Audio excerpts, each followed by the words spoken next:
Les États-Unis, en misant sur la surchauffe de leur économie, vont-ils vers un krach financier majeur? Derrière l'insolente performance de la bourse américaine, il y a, on le sait, les hausses vertigineuses de quelques valeurs stars, d'Amazon, dont le cours a été multiplié par 18 en 10 ans, ou de Tesla, dont le cours a été multiplié par 141. Plus généralement, si l'on compare la situation actuelle avec les pics atteints avant la conflagration des subprimes, on saisit l'extraordinaire rôle de locomotive des valeurs technologiques, de la distribution dite discrétionnaire également, qui inclut le e-commerce, ou de la santé, des envolées qui reflètent la confiance des fonds de gestion sur la marche triomphante des entreprises stars du digital. Et cette confiance est autoréalisatrice, car la survalorisation leur confère un avantage considérable pour étendre leur pouvoir de marché par croissance externe ou pour aller à la cueillette de tout ce qui compte en matière de brevets dans l'intelligence artificielle, les biotechnologies, etc. Ou pour permettre aux milliardaires qui les possèdent de se constituer des portefeuilles diversifiés d'actifs sur tout ce qui est rare, stratégique et susceptible d'être survalorisé demain, comme Bill Gates, devenu le plus grand propriétaire terrien du pays. L'hétérogénéité des performances selon les secteurs, la concentration de la flambée sur les entreprises névralgiques du capitalisme contemporain témoignent d'une certaine connexion avec les fondamentaux de l'économie réelle. Les énergies carbonées sont à la ramasse, l'ancienne économie de réseau patine, tandis que la nouvelle économie propulse la cote.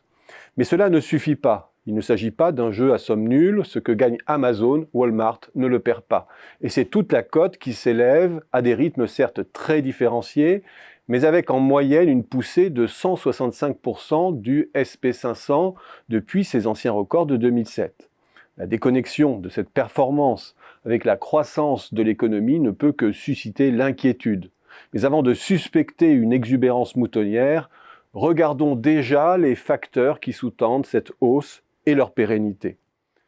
D'abord, une liquidité qui coule à flot et alimente les fonds de gestion. Sans cet afflux, la hausse des prix ne pourrait se réaliser.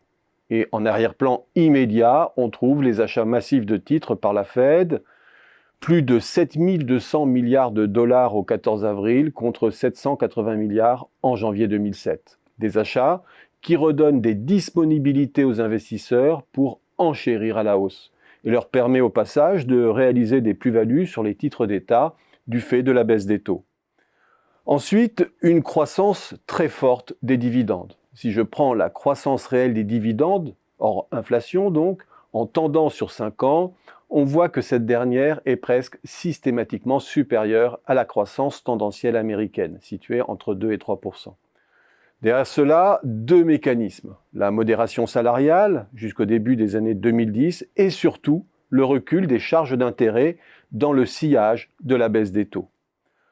Enfin, dernier élément, le maintien à très haut niveau du rendement financier des entreprises, c'est-à-dire de la masse des profits après impôt rapportés à leurs fonds propres. Derrière cela, le fameux effet de levier ultra positif du fait de la faiblesse des taux, qui transforme en jeu gagnant toute opération d'acquisition de capital adossée à de la dette. Les LBO, les opérations de croissance externe, etc., qui permettent aux investisseurs de faire de l'argent avec de l'argent en jouant sur l'écart entre le prix d'achat et le prix de revente des boîtes. Que dire maintenant de ces trois éléments? La bourse a besoin d'un quantitative easing continu, sans cesse amplifié, pour se maintenir, si du moins l'inflation sur les marchandises n'absorbe pas la liquidité. Elle a d'ailleurs commencé à souffrir avec le léger repli du premier quantitative easing entre 2017 et 2019. L'hypothèse d'une amplification continue est peu probable et la volonté des autorités américaines de réinstiller de l'inflation dans l'économie en surmobilisant le budget fédéral constitue clairement un facteur de fragilisation.